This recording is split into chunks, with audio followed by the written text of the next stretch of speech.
Hello and welcome to the Twisted English podcast. I'm your host, Frank Davis, and today's story takes us to San Francisco in 1977. So let's jump into Two Cheeseburgers and a Shake.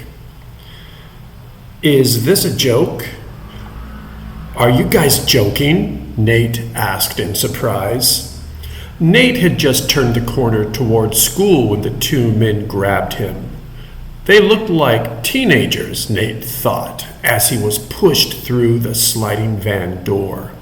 "Hey, come on," Nate exclaimed as something dark was pulled over his head.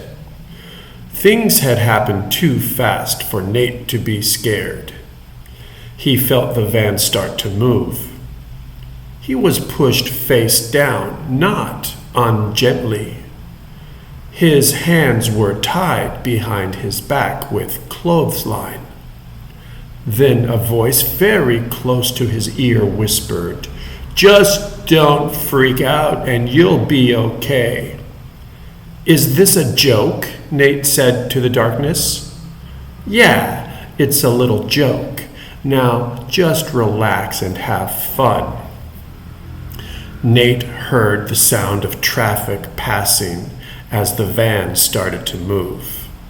Nate felt something slide up over his shoes and legs and chest and realized a sleeping bag was being pulled up around him.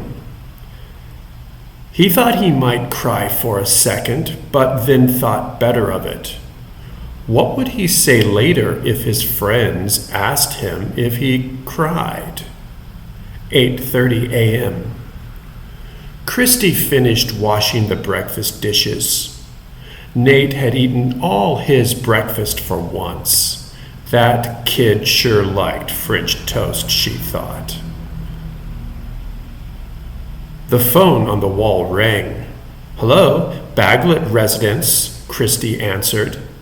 11:10 a.m. "Hey, Nate, you want a hamburger or a cheeseburger?" Jay asked. The van was almost to the menu intercom.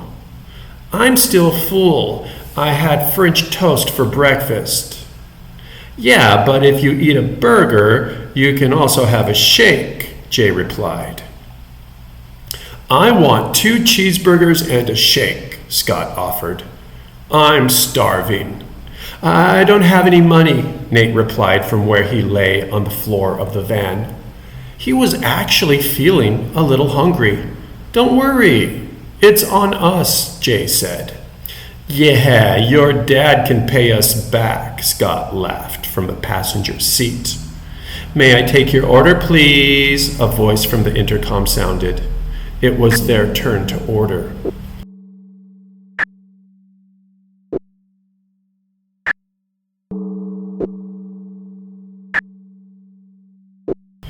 "3:45 p.m. $30,000. Is that it?" Sergeant Henderson asked. "Yes, that's what the voice on the phone said," Jack Thomas answered. Jack sat next to his wife on the couch in the living room of their Bay Area home. He held her hand.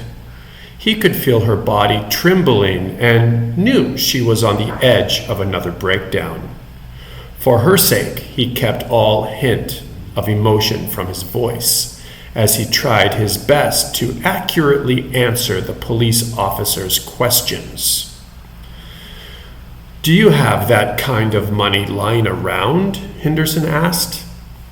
"The money is no problem," Jack said quietly. "It's Veterans Day. The banks are closed," Henderson said. The bank holiday was of no concern in a kidnapping case like this, but Henderson wanted to see how Mr. Thomas reacted. Henderson thought the tall blonde man was too calm, too perfect with his tanned skin and blonde hair and good looks. "I have the money here in a safe. It's no problem."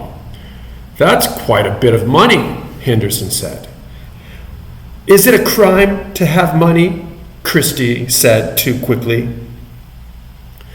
Jack could hear the tension in her voice. He said, Officer, what do you want us to do? I want you to listen to me very carefully, a new voice said from the doorway. I'm Agent Khan, FBI. 4 p.m.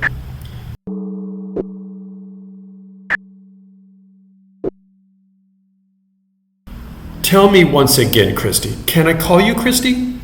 Khan was very smooth, Henderson thought. Yes, of course. The voice said, on the commuter train at 9:40 tonight. Okay, great. You did great. Tell me how the voice sounded. How it sounded? What do you mean? Christy was reassured by the agent's voice. I don't want to put any ideas in your head. Just tell me how you think the voice sounded. Anything at all. Agent Khan spoke almost like a hypnotist. He sounded young, not like mature. Also, he sounded normal. Christie's head nodded slightly. Agent Khan thanked Mrs. Thomas and motioned for Henderson to follow him outside. Agent Khan scanned the neighborhood. There were no police cars or press vehicles in sight. The local cops know how to listen, he thought.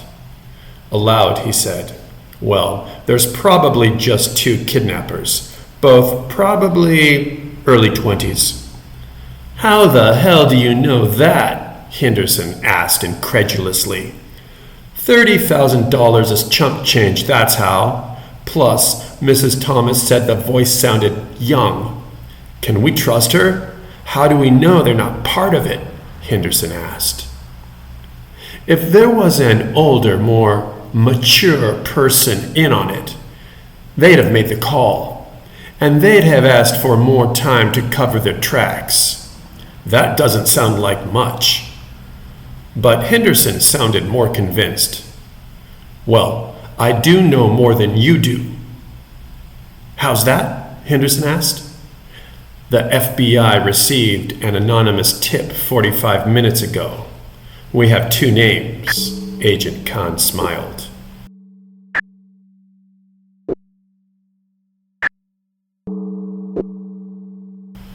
"4:30 p.m. So what do you do at school?" Jay asked. There were 2 beds in the room.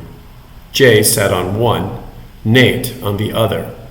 The news played on the television across from the beds.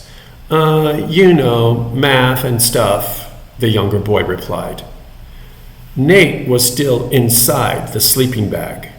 A backward ski mask covered his eyes, but was rolled up to allow him to speak and breathe easily. His hands were no longer tied. What's your favorite subject? His abductor asked. I like social studies. The teacher is nice. Nate had no fear of his abductors now, except from blindfolding him. Jay and Scott hadn't tried to hide their identities. Nate was too young to have an inkling of what this might mean. He thought that his 2 kidnappers were actually very nice. They offered him soda and fast food, and asked him if he wanted to listen to music. It was kind of boring, Nate thought. 9:40 p.m. Jack Thomas sat on the commuter train as it raced towards the city. He had seen 2 kids try to take a purse from an old woman at the Berkeley station, but she had fought back. The calmness that he had forced on himself was starting to wither. If he wasn't so tanned, he'd have looked pale with fear.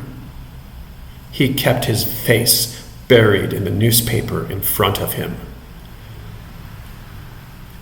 He was intensely aware of the duffel bag at his side. Don't look up. At the Balboa Park station, someone sat next to the duffel bag. At the Glen Park station, whoever it was left the train with it. As the train pulled away, Henderson ran in from the next car. It's okay. We got him. 11:40 p.m. Agent Kahn and Henderson sat in an unmarked car across from a neon sign that read Motel. This late at night, on this stretch of road, few businesses were open. The police radio came alive. "We're going in." Across the road, they could hear the sound of a door being kicked open and multiple voices shouting, "Down on the ground! Get down on the ground now!" "Time to check in," Henderson quipped as he and Kahn crossed the road. In the room, they found Nate sitting on a sleeping bag. There was a black ski mask cast aside next to him. The boy seemed unhurt. "I'm Kahn, FBI. You must be Nate," said the agent. "Yeah, this is just like on TV," the boy replied. He had just woken up. "Did they hurt you?" Henderson asked with genuine concern.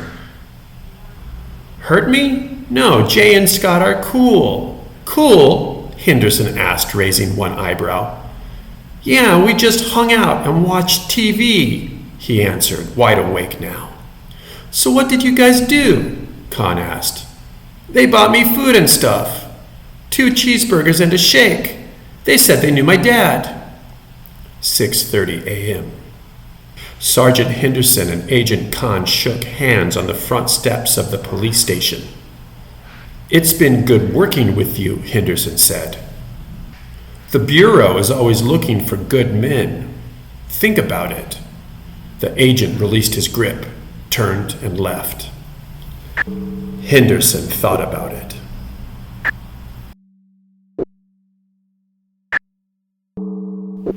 Thank you for listening to this episode of the Twisted English Stories podcast. I'm your host, Frank Davis. It's always my pleasure to share stories with you. If you'd like these stories, please follow us on wherever you listen to podcasts. Bye for now. See you next time.